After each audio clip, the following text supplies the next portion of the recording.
How to find trade URL in Steam. That's what I will show you in this video. But before we begin, make sure to subscribe to the channel and ring the bell to get notified whenever a new video is posted. With that said, let's get started. So the process is very easy and simple. Just follow these steps. Go ahead and open up any browser you have. And once you do that, navigate to Steam and log into your account. Once you do that, click on the three lines at the top left corner, and from there click on the drop down that says You and Friends, and from there click on Inventory.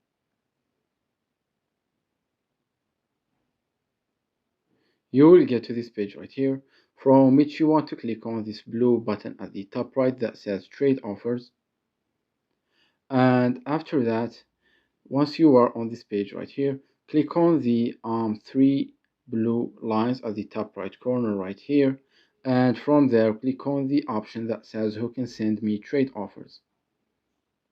Once you are on this page right here, scroll all the way down to the third-party site section, and from there you will find your trader URL, which is right here.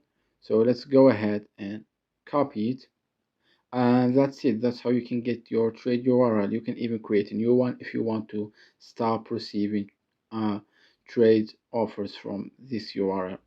It's that easy and simple. So that was it for this video. That's how you can get your trade URL on Steam. If you have any questions, please leave them in the comments down below. With that said, see you in the next video.